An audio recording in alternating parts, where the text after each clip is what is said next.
Hello, everyone, and welcome to this new episode of the Fundraising Insiders podcast, the podcast where we find out what's hiding behind the check and we put it inside the deck. Actually, today there will be more than just the check because we'll also see what's hiding behind IP, collaboration, university spinouts, and all sorts of stuff. Without spoiling the episode, I do want to introduce Max. Max, we met at the Heat Festival Summit. Was it last year, right? Yeah, I think last year in spring. Yeah. Exactly. And already. I discovered we are from the same breed. We are both materials engineer. Not only were we both materials engineer, you were the year just above me at Imperial College. So very glad to have one of us on the show. And you took a direction that is not only in engineering, but going towards the venture world, which is where we kind of meet. But you still kept some of that engineering part, and we'll talk very much about this. So please, Max, introduce yourself. What do you do? Who are you? How did you come to do what you're doing today? What's the company you work with? And then we'll go from there. Yeah, sounds great. First of all, thanks, Thibaut, for having me on the podcast. It's really fun. Yeah, so I'm Maxim Vreeswijk. My background is in material science. That's where I started. So I did my undergraduate at Imperial College London, and then wanted to continue a bit further in that direction. So did a PhD here in Cambridge, looking at aerospace materials. So quite far removed from the world of venture, because I think scaling companies in aerospace in general is very, very capital intensive. Generally what goes beyond the scope of VC. But throughout that, I was saying the science is great and it's really interesting, but a lot of science doesn't really find impact in the world or isn't able to make impact in the world, because there's that commercialization step, which is very challenging and often requires a completely different set of skills from what you would need to make an interesting technology work in the first place. Through that, I got engaged in some of the programs at the University of Cambridge. Enterprise Tech was the first one I started with. And that's actually a really cool program where you get a technology from one of the research labs in Cambridge and then have to build the business case around it. So the first project I worked on was called SparkCell, and I think they've recently raised a Series A or are about to raise a Series A round. So that actually ended up becoming a company, which is really cool. And what they were working on was biodegradable glitter. So as people were moving away from microplastics in cosmetics products, there was this new gap opening where they needed a form of glitter that would still work with the cosmetics product, but also would not have the environmental impact. And the way they did it was very cool, which was sort of a biomimetics approach using structural light, kind of structural reflection of light, having the microstructure that allows you to reflect light in the right way. Is it similar to what radiant matter is doing, right? I think they are competitors to each other. So yes, that's general. Radiant matter, and I did some work with Sequinova as well, or in this. So biodegradable sequence is a lot bigger than what you thought. And just like that, we have 3 companies that are in there. So if they raise Series A, it means that it's good. It's a competitive sphere. It's not a bad thing. It's good to have competition. Yeah, exactly. And I think with a lot of these things, there won't be one solution that fits everything. So you need several options and slightly different technologies behind it. I don't know that level of detail to how they all differ. But yeah, I think generally several startups can succeed in those sorts of spaces. And then through that, eventually met the founders of Cambridge Future Tech and then finished my PhD. And once that was completed, they said, well, are you still interested in this space? And were keen to start working with me. So then joined Cambridge Future Tech, which is, again, very much focused on commercializing deep tech technologies that are at the lab stage.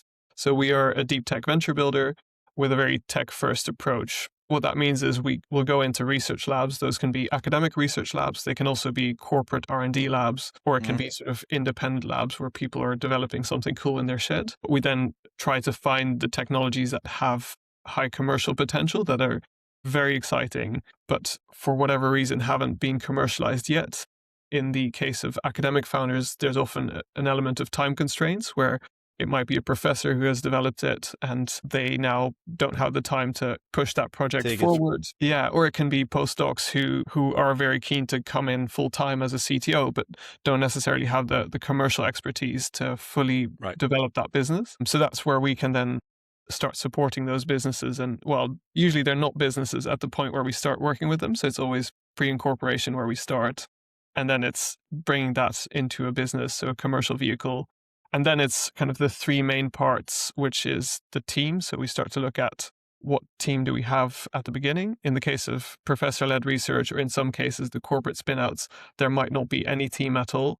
And then it's really starting with who would be the right CEO to lead that venture.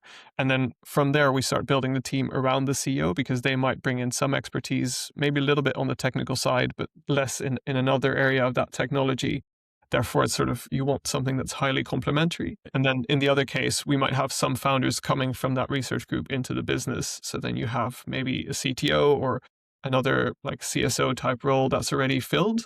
And then you again kind of see what's needed in order to make that company ready for the fundraising.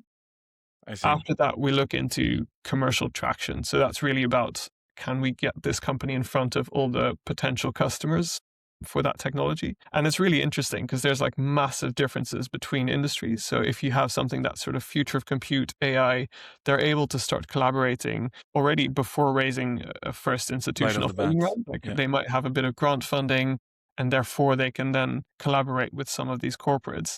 If you're in the domain of clean tech, it's very different, because you're working towards a pilot that might already cost a couple of million. So you might get to the stage of LOIs, MOUs, but it's very challenging to really launch that collaboration from day one. It's also, I think, the scale at which you become relevant to a corporate in the clean tech space is much bigger than it is in other fields. So there's often a longer journey associated with the commercial traction in that domain. And then timelines are very different. Timelines are very different. The time to market, which is why it's harder to raise in certain industries than others. Because when you think about ROI as an investor, ideally you want to put your money where, well, the money is going to turn into more money quickly. This is how you calculate your IRR. But if you need 5 years to get to market, this is why you have more grant backing. So we'll talk about this, how you select that, and if you have maybe a filter and you want to help everyone, but there may be some projects that are just unhelpable. Yeah. No, it's, can it scale in the right way? And is there a funding path for it that aligns with what they're looking to achieve? Because, not everything is VC backable, but there are other kind of more specialist routes. Yeah, exactly. And then the last part that we work on is the funding round. And often this is sort of the most emotional roller coaster of the journey that we go on, because you get a lot of feedback, you get a lot of no's, eventually you get term sheets, and then it's sort of, you build momentum and it's moving in the right direction. But there's a lot of moments where you don't have a clear path to funding yet, and that can be a challenge. And then we also try to support the founders and the CEOs that we bring into the teams in terms of a well-being scenario, so that we're there when things aren't moving in the direction they were hoping it would. Let's get a rough idea. How big is Cambridge Future Tech, and how many projects do you take on at a time? Like, I had a chat with someone who will be on the podcast very hopefully, another venture builder, and they're saying because they are very operational, they can only back 6 projects for a small team, and they won't back more than 6 because that's as much as they can have with operating people on them. What is the Cambridge Future Tech model? Are you trying to maybe standardize some of your processes, like incorporation, etc., so you can have a lean team but many projects, or are you trying to keep roughly as many team members as projects? I think we're in between both. In a way, we are trying to standardize some of the processes where we can, where it makes sense to do so. I think there are some areas that we can't standardize. We work a lot with universities. Each university has its own set of documents. They're not necessarily going to work with a standardized set of documents, although it might be easier for the founders and for them.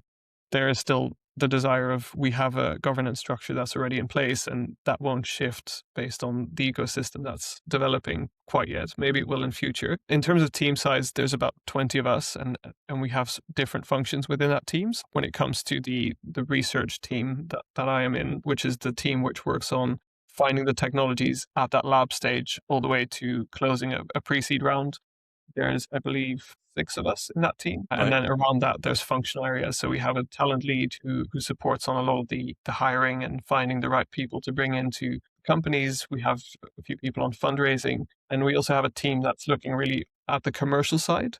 And that commercial side is both on projects for CFT, because we also work directly with corporates in some cases in sort of a corporate venture building style, or in some ways consultancy as well, where the two are blending together quite nicely. And that then also works very well for the companies that we build, because they're 3 people that are full-time speaking to corporates, trying to get the right insights from them and trying to bring them interesting technologies as well, which means that if a venture is a good fit for that corporate, we can then have that discussion from there. I think the last time we chatted, you were telling me that the corporate thing was something that you were developing a bit more recently, and you were trying to head in this direction, create a team around that. So I'm really glad to hear that this is ongoing. Is this something that is going to shape, or partly going to shape, the types of companies you're reaching for, or you're reaching out to, because you're thinking, well, we might have more impact if we already have the end user in our network, and so say tomorrow you manage to get a deal with Nestle, then we're going to scout companies in the tech field that can have Nestle as an end user, or is that completely decorrelated? No, I think there is definitely an element of we want to build technology that has customers, and in deep tech, you end up having customers which are large corporates for the most part because of the cost of the technology and the requirements around integrating it. So yes, absolutely. And then it's the question of what is strategically interesting, because some large corporates are very open to innovation. They're constantly looking for what they can bring into their technology stack, whereas other ones, they're much more Right. focused around their core right now, like probably what's near term and the survival for the current products. So then like the longer horizons associated with deep tech are generally deprioritized. Right. And yeah, we've done a few big projects with corporates. One was a spin out from a corporate, so that was Omnibuds that we spun out from Nokia Bell Labs. And in Right. that case, it's you have a corporate which has lots of products, lots of activity, but they also develop things that don't necessarily fit the main mold of what they tend to commercialize. So Right. what Omnibuds is, it's hearable, so it's a sort of earbud device that measures various life signals, so blood pressure, heart rate, what you might get off of other sensors, but then through the ear, so you have direct access into the body, which provides better resolution, fewer artifacts, and Okay. has lots of benefits. But for a company that's very active around telecoms or non-terrestrial networks, all these sorts of things, that's not an immediate fit for their current catalog of products. So then So they building it spin it up, out. yeah, as a spin out is very favorable. So that's kind of taking a technology that's in an R&D setting and bringing it outside of the corporates. And then the other project that we've done with the other venture that we've built with a corporate was PeroCycle that we built with Anglo American. So there it was a very different consideration where Anglo American has set ambitious targets around their scope 3 emissions. They want to eliminate lots of that. But the challenge is they are an iron ore producer that supplies into the steel industry. So, in order to address their Mhm. scope 3, it's really the emissions in the steel industry that they would be needing to address. And this is where they had decarbonization ventures at the time who were actively investing in companies in steel decarbonization, really trying to address that problem directly. However, Mhm. there were also some technologies that weren't yet at the stage where they could engage with a CVC. Mm. And that's where the venture building approach became very interesting. So the specific technology that we looked at was a sort of closed carbon loop that came from the University of Birmingham. So this Okay. was a professor called Professor Yulong Ding. He had developed this alongside a PhD student, Harriet Kildall. And what it does is it takes the CO2 that's emitted from a blast furnace, has a thermochemical reactor which converts that into carbon monoxide, and the carbon monoxide can then be re-injected into the blast furnace, so Mm. closing the carbon loop, Gotcha. which allows you to both decarbonize but also to offset coke and coal, which are incredibly costly as fossil fuels go. Right. Therefore, you can then decarbonize without having a real big cost associated with it. So, Gotcha. with the current projections, it's at a negative cost of abatement, which was really cool to us. So it was a mix of spin out and spin in, because you're feeding that back into it.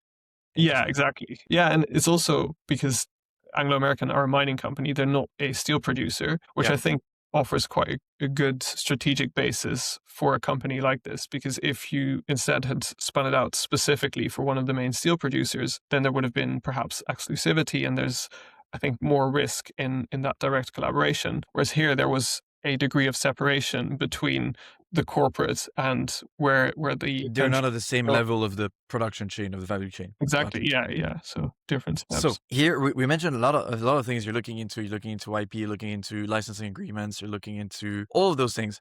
But can you explain what you don't do? So when people talk to you, they think, oh, you're a venture builder, you do the X, Y, Z. What do you not do specifically?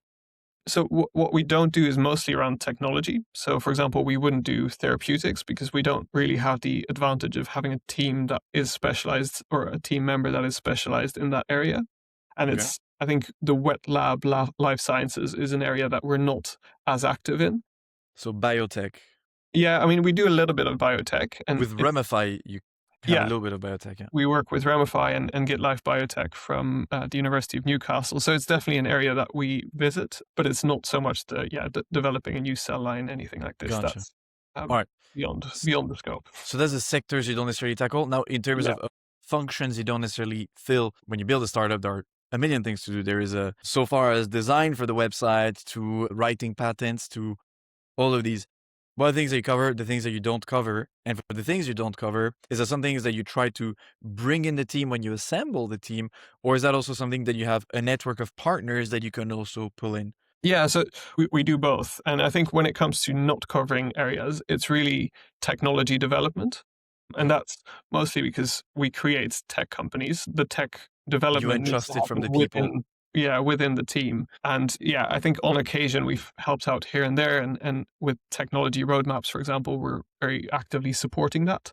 But ultimately, it's the founders that have all the technical talent Right. to really develop that. So that's where we rely on them. Gotcha. And then when it comes to the functional areas, so where we have partners, for example, is on the side of governance. So to a certain extent, we can cover documents. So we've done lots of license agreements. We've looked at various shareholder agreements. So we've got a good basis for those.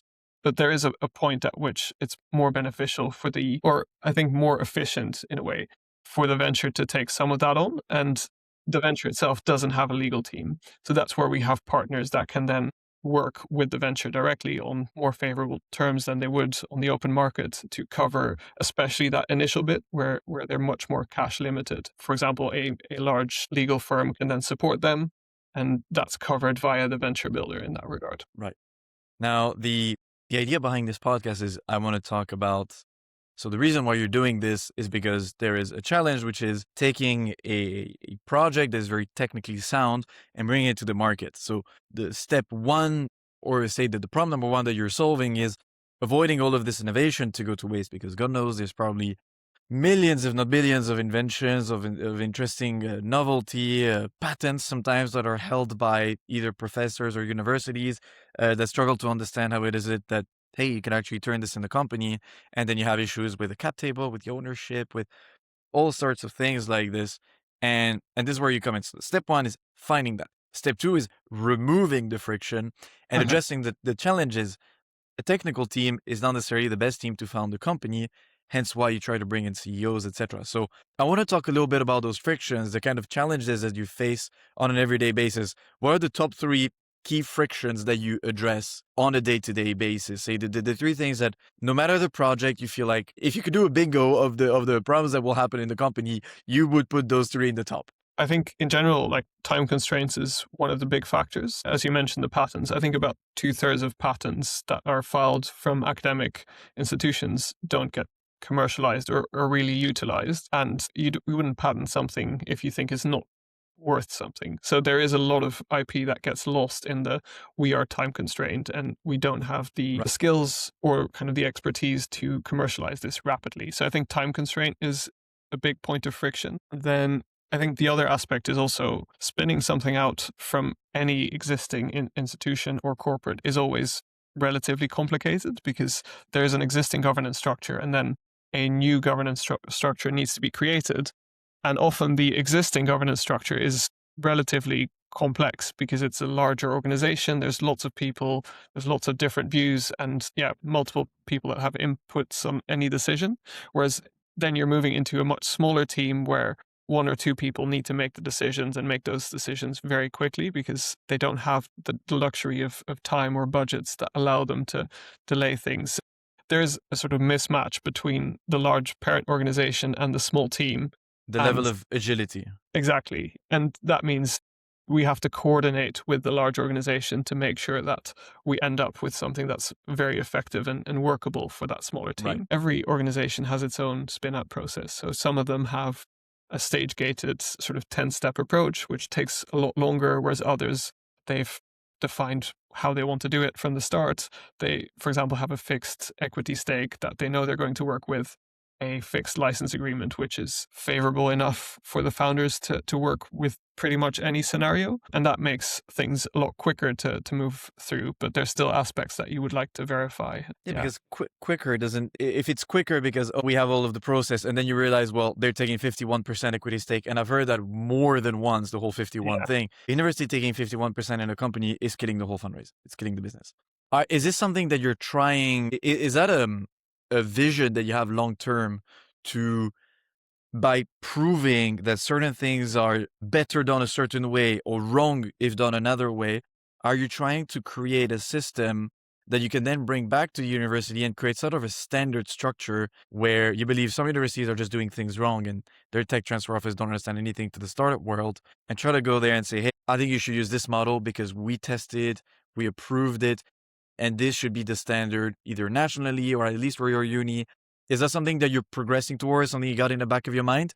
Or did you come up with the hard realization that it's going to have to remain a project per project thing forever? Yeah, I think longer term is something that we hope to encourage, to have a more standardized set of terms so that regardless of where you're spinning out for, you roughly know what license agreement will look like, what the equity stake will look like. That would be great. And it's definitely something that we're considering.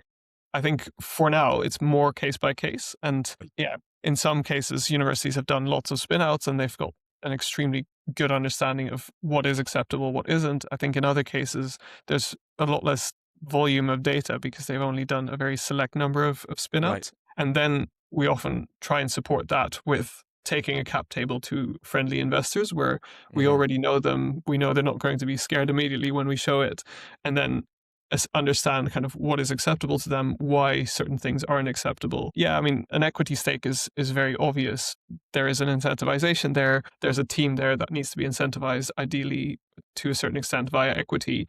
And if a university takes an enormous part of that, then there's very little to give to the founders. But I think there's other aspects like what is the right licensing agreement in terms of royalties? Should the royalties be capped? Probably, because otherwise there's margins there that get eroded over time. And it's these sorts of considerations where I think the investor feedback is very helpful. And it's ultimately like as the funding round commences, a lot of the leverage sits with investors. So yeah, that's how we try to do it at the moment. But I think the longer term view is to also have a more standardized document or something to refer back to. So when you're saying the leverage stands with investors, you mean that once the funding round starts, is the investor role to say, well, hey, if you want to come on board, you, the uni, or you, the corporate, whoever, this will have to move. So you might have to rewrite the shareholder agreement or the licensing agreement so that, well, the royalties are lower, etc. So putting that on the shoulders of investors want their life easy. They want to know where they put their money. They want to know it's safe, etc. So it sounds a bit counterintuitive that you put this on their shoulders when the last thing they want is to have to bear any other weight on their shoulders. So how is it that you can support in this conversation, retain some kind of, you need to remain legitimate when you're in this conversation. So that no one tells you, hey, are you putting money? I don't think so. So stay out of the conversation. How do you navigate this? Because you're kind of a mediator in this thing. Have you kind of cracked the code of negotiation, how to get everyone what they want to have? Yeah, so in terms of, I think a big part in getting that right is to do it early on before the documents are confirmed, because I absolutely agree with you. You don't, as an investor, want to come in and have to recap the whole company. I think there is a difference there between a smaller fund and a larger fund. So small funds often have smaller teams. So that means they're more constrained in going in and rewriting shareholder agreement. It's a cost. They don't have the bandwidth to do so.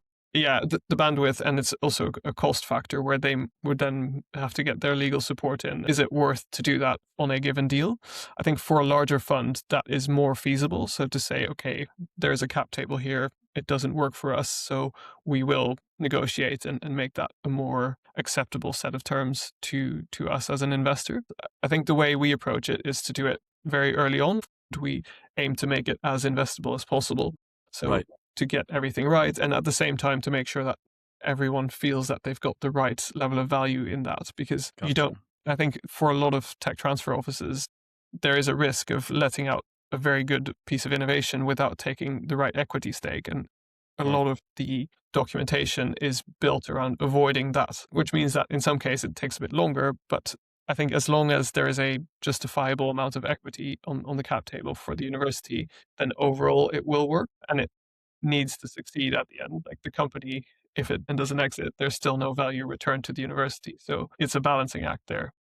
I see what you mean. I'm being time conscious for you. I think we're going to move to the step 2 of the podcast. So the second phase is more, I'm going to spray and pray kind of thing with a ton of questions, and you have to answer either option A or option B. This is what we call our format, the this or that. Super creative, I know. For a design agency, I think creativity is exactly where we stand. And the other so it's going to be as many questions in roughly like 1 minute, and then we have a couple of minutes to expand on those questions. So don't worry, if you answer something and then you want to come back on your answer, we'll discuss that. So 1 minute of questioning, 9 minutes of discussion. And then we have the same with yes or no. And so the format is called yes or no. Again, creativity at its absolute peak. And again, 1 minute of questioning and then around 10 minutes of discussion. And then I want to really, the last format, the last segment of the podcast, we try to be a bit more creative. So it's usually kind of role play. We've been a little bit into role playing in the last episodes where we set a situation, say, hey, I'm a founder, I've got this really cool project, but my university is stopping me because they want to own the IP and they want 51%. How do I go about it? What are the key tips and tricks that you can give me to give the professors maybe, hey, you have publishing rights and in exchange I get this, kind of the trade-off. So we'll go into that and hopefully we can cover all of the topics because this podcast could be 2 or 3 hours easily. I can sense it, but we have to be concise, which is also a big quality. You probably have to teach a lot of academics when they do their research. They could tell you about the research and the science for hours. And when they have to pitch, you have to tell them, no, you need to keep it simple. You need to go straight to the point. And sometimes they struggle. I say they because I was like this as well as a founder. So yeah, I can are understand. you ready for the this or that format? Yes, sounds good. Let's go. All right. So 3, 2, 1. Should you fight for IP ownership or settle on an exclusive license? Exclusive license. University equity on the cap table or clean cap table from day one? I think university on the cap table. IP deal comes first or the team building comes first? Team building comes first. Technical co-founder as a CEO or bring in an external commercial CEO from the start? I'm going to say technical founder as a CEO, but I'm very keen to discuss that one. All right. Should you file your patents early or publish first and file later? A patent early. Definitely. Raise grants before VC or go straight to equity? Raise grants if you can. Cambridge Tech Transfer Office or just University Tech Transfer Office or external counsel for IP? Well, you end up doing both, I think, in all scenarios. So you would start with tech transfer and then very quickly go into IP attorneys. Gotcha. A personal one. Do you prefer working with a uni spinout, a corporate, or a research lab spinout? I don't think I have a preference. It's very team dependent. All right. Revenue traction or IP protection as the first proof of de-risking for investors? I think in deep tech, it's IP protection. As soon as you venture outside of deep tech, you can do it based on revenue approaches. Right. Academia or corporate, which one moves faster?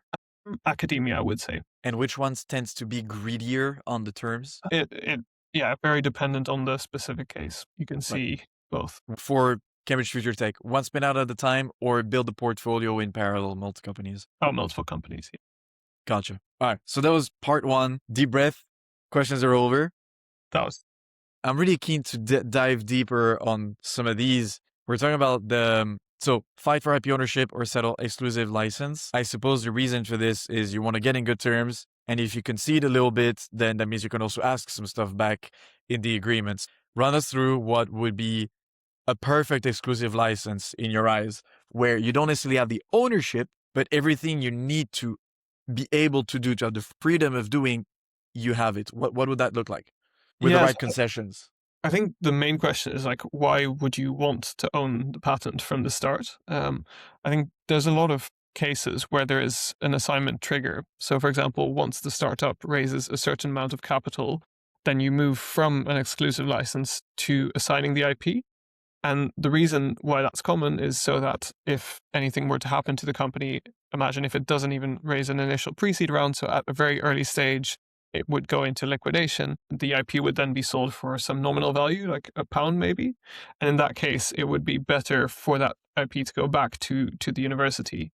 Now, as the company scales, eventually that IP becomes part of the overall value of the business, and therefore, if it were to not succeed, there's then a liquidation procedure, and then you question, should the IP then still revert back to the university? For a Series B company, you might say that that's not the case, and it should be part of the overall liquidation or exit process as well. And that's when assignment becomes very relevant. There are also some universities which only provide an exclusive license up until exit. And then it's really about getting the provisions around the exit process right, so that value is at least transferred at that stage. That's interesting because I had a call recently, company called, I don't know if I'll name them because they're still figuring this kind of stuff out. I'm working with a company, they're based in Italy and they're working on, so it's biotech.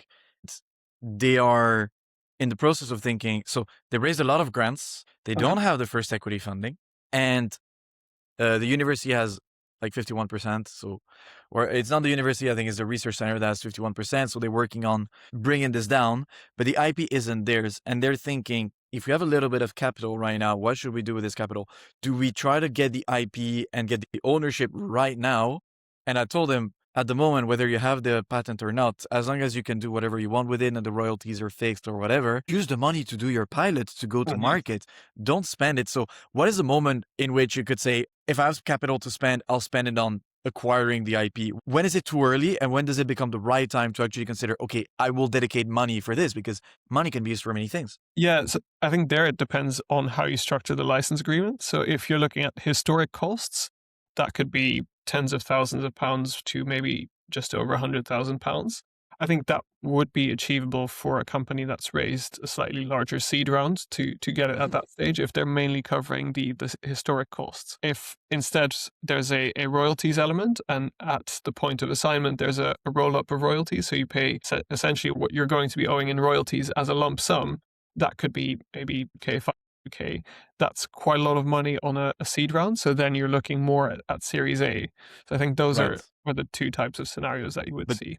Pre-seed or pre-investment? I don't think it's necessary in most cases. I think it's like you need to get the license agreement right. Like that's very important. Right. But then assignment, I think at that stage isn't really a necessity. So what are the things that would push more towards, for example, royalty? Because royalty sounds like we're eating up our margins. Plus you have to make sure the royalty is on either the revenue or the profits. Yeah. Because that's a big difference. So when is it having royalty actually a good thing because it avoids other concessions to do? In general, it's on revenue. I think where we see the royalties come in is generally a more near-term return on investment for the university. So, for example, they might say we take slightly less on the equity side, but add some royalties in to get a return to our pot of money that we use for patenting or other kind of innovation grants.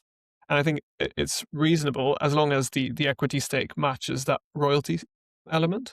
So as an overall return package, you've got kind of covering the historic costs, you've got the royalties, and then you've got the equity.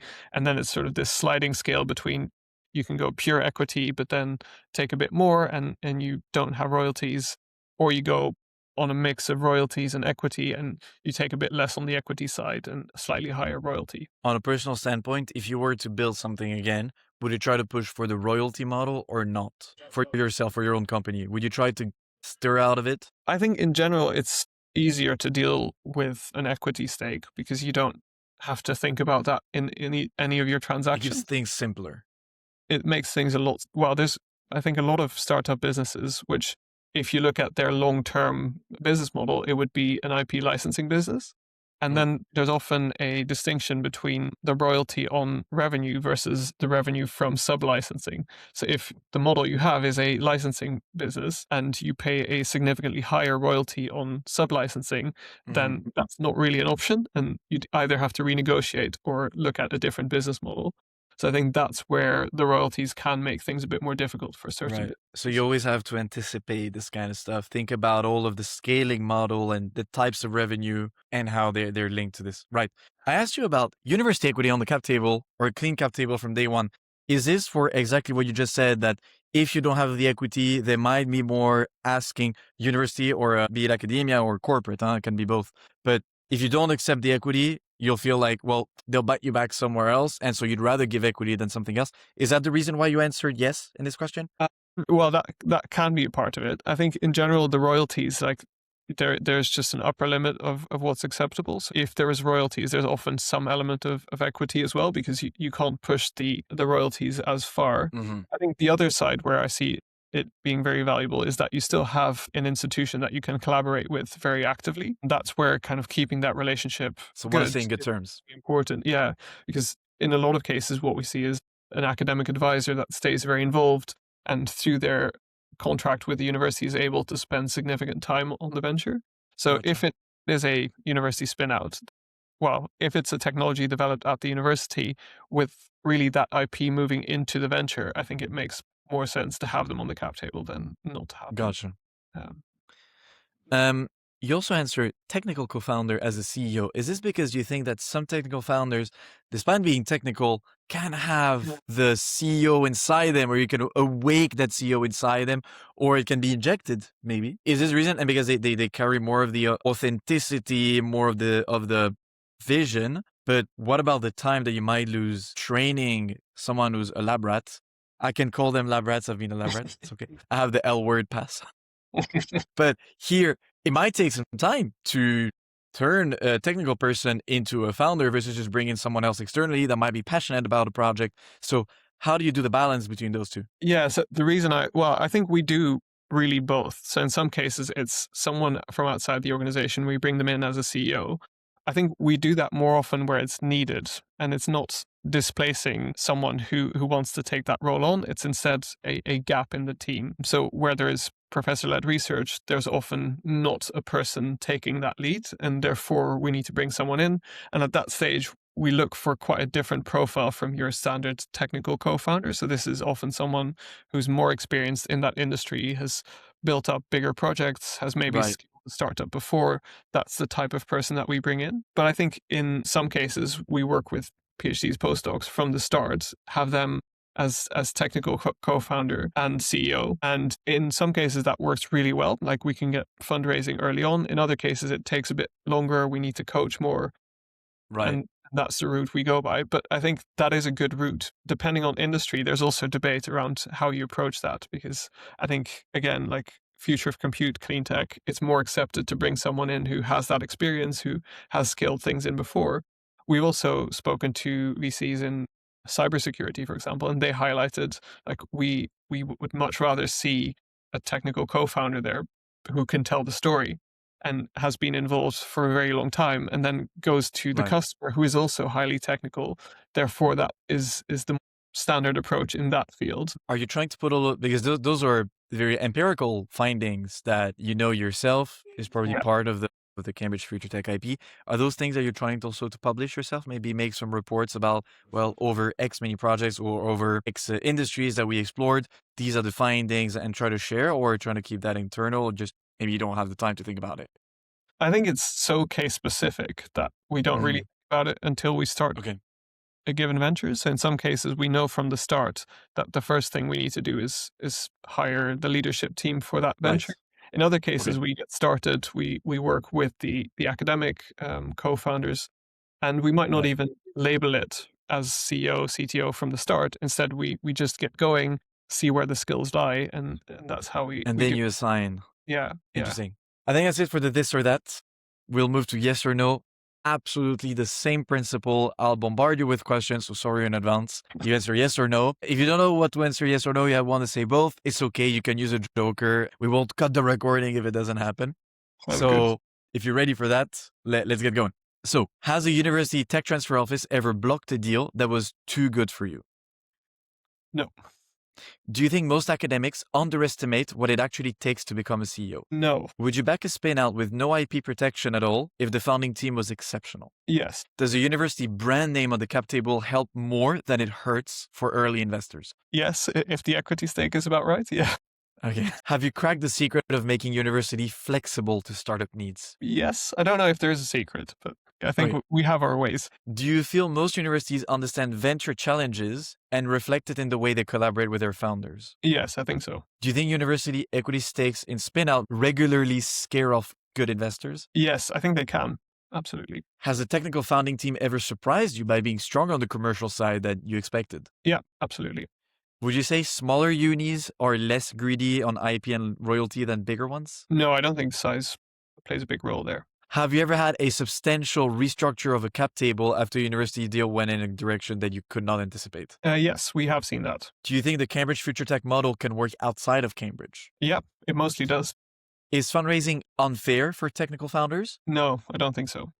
Have you ever felt with some technical founders that they simply were not meant to be founders? Yeah, I think in some cases this happens. Yeah. And finally, are you having a good time on the show? Yes, absolutely. Good. Beautiful. A lot of these were, I think you mostly had yeses, apart from the smaller uni or less greedy. This is something that, in my personal experience, I kind of had the experience of that, but maybe that was very specific. And again, it's very specific to universities. My theory behind this, my hypothesis, if we take this in a very scientific way, is that a bigger uni is lending you their name.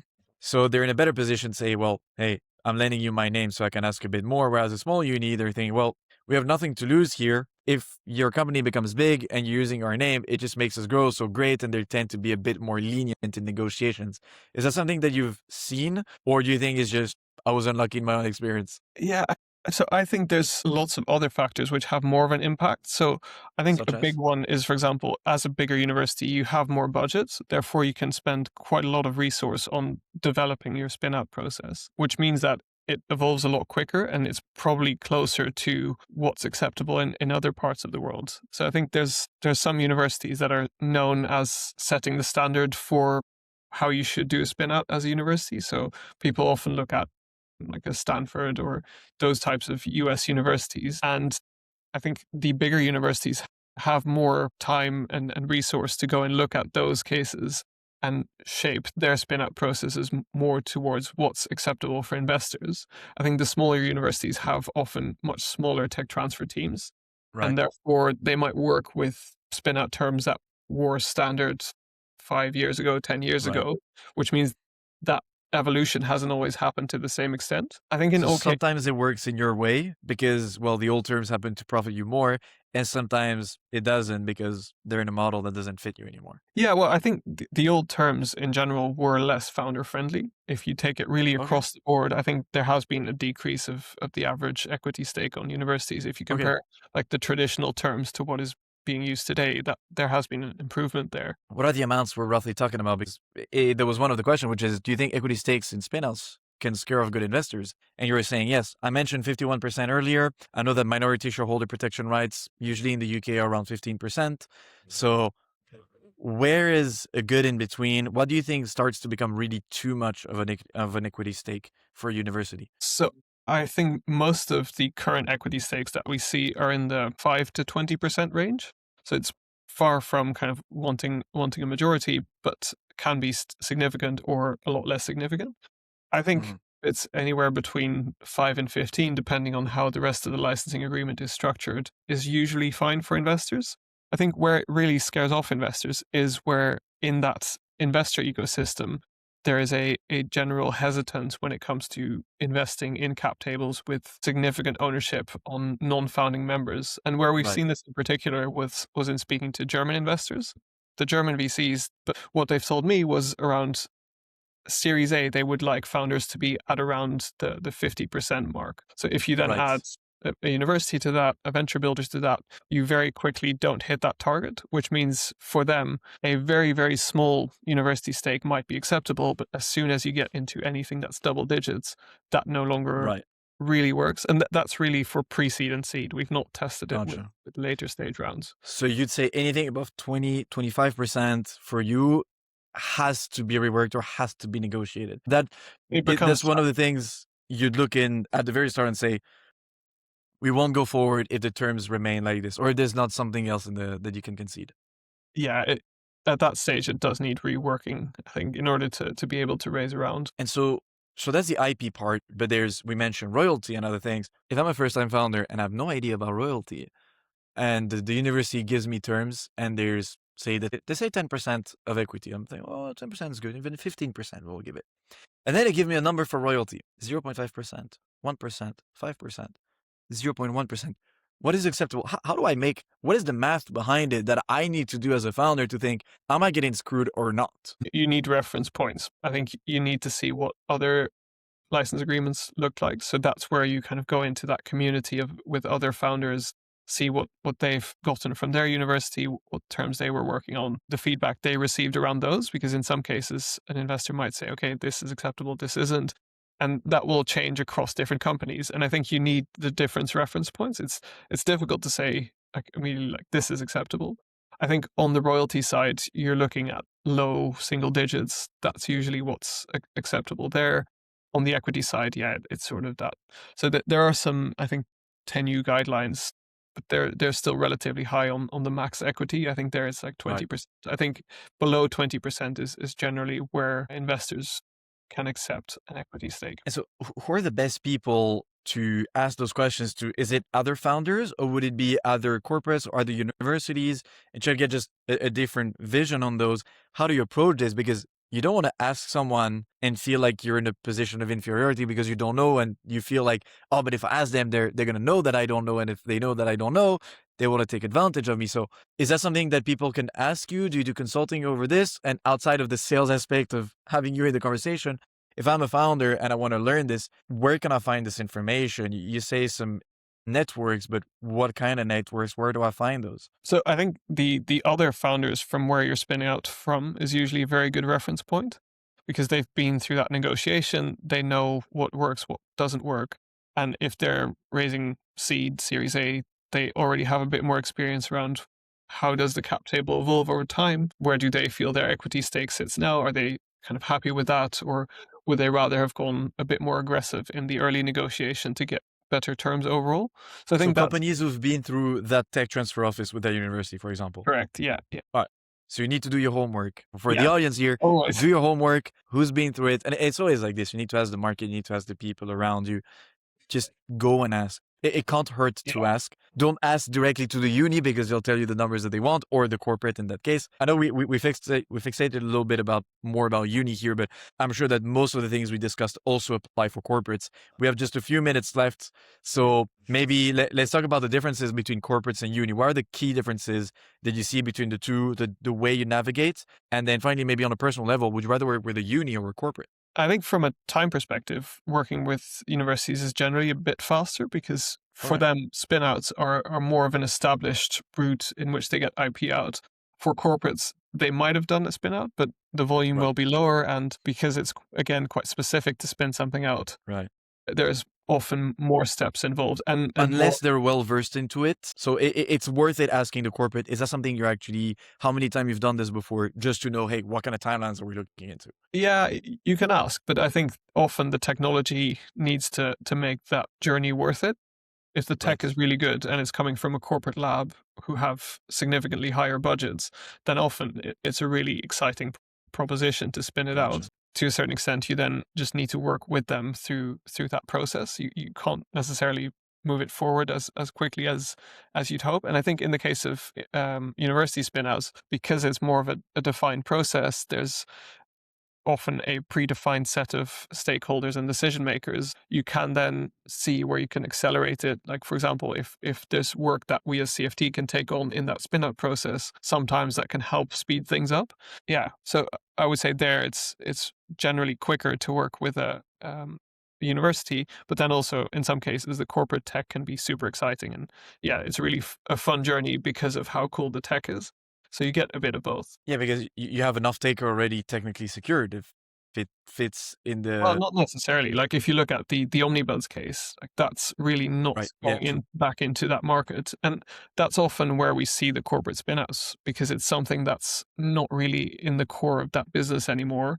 Or otherwise they would keep it to begin with. Yeah, otherwise they themselves... yeah, and that's also a scenario that we've seen where we do some market validation kind of as part of the corporate venture building.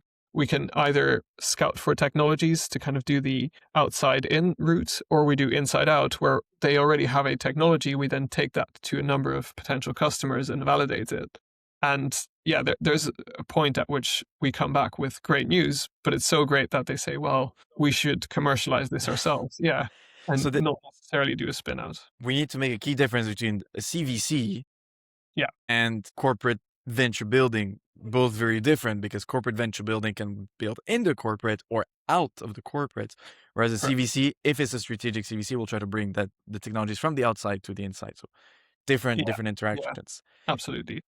I'm being conscious of your time, and we only have a couple of minutes left. Is there any last words you'd like to leave us with? Maybe a set of advice, maybe key rules to go when you are a founder or even an investor looking at spinning out something from a uni or from a corporate, maybe a few golden rules that are not generally spoken about. So forget everything we just talked about in this episode. And what are the key things that you think, if I were to do a PhD again, God forbids the years, and I were to spin something out, those are the key things I really need to be careful about, or the key things I need to do that I wish I was told before. Yeah, I think when I was in academia, especially, there was often this fear of commercialization. Like, people wouldn't interact that much with tech transfer offices, and they would be in our department regularly, but the uptake was relatively limited because people were really scared of like losing the equity to the university.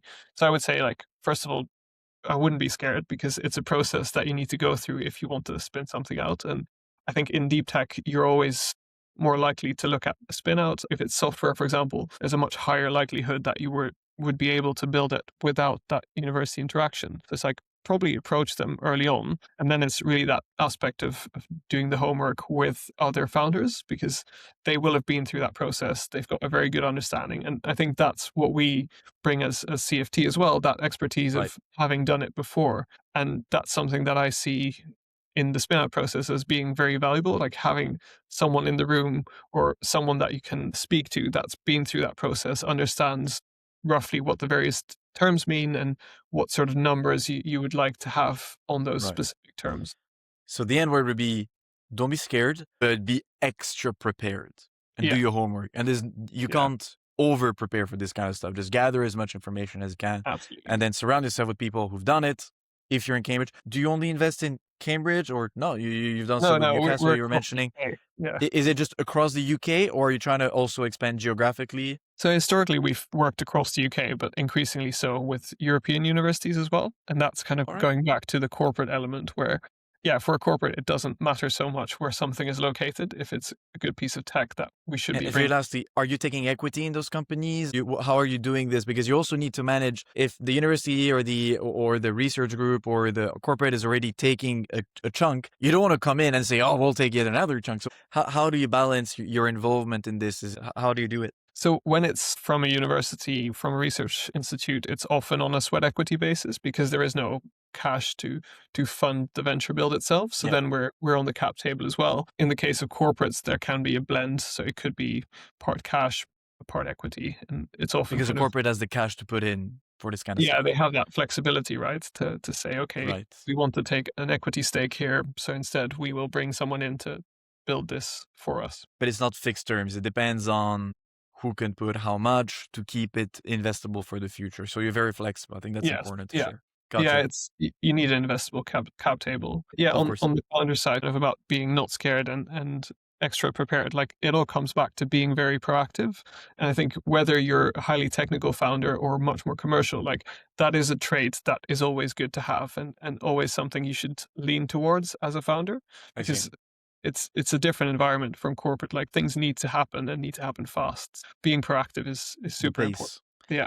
I'm afraid that's all the time we have to discuss today. I wish it could go even longer. Maybe one day when maybe you open the new division, or when you have a bit more experience, maybe on the corporate side, we could do another episode more the corporate aspect. So we'll reserve that luxury for another time. But other than that, Max, thank you so much for sharing all this wisdom. I think a lot of founders will be very interested in hearing about this one. Is there any last word you want to leave us with? Maybe a cool event you're going to attend soon? Any cool project? Any last word? Anyone you want to nominate maybe for the next episode? The floor is yours. I'll definitely have a think about who else I could introduce you to, because it's a really fun format. And thanks for hosting. In terms of cool events, we'll have some cool CFT events going live soon. So we've got something around, I think, future of compute and critical minerals. So we've got some exciting events coming up. But more will be shared in due course once dates are confirmed. Beautiful. We'll share everything. If you're listening to this on Spotify and you want to see your beautiful faces, as always, head to YouTube. If you want to share smaller, more digestible formats, We always turn those podcasts into real shorts, etc. So easy to share with your friends. We'll try to distill down the key learnings in there so it's easy to preserve as well. And finally, we'll just see you on the next one. Max, thank you so much. Cheers. Thanks. Bye-bye.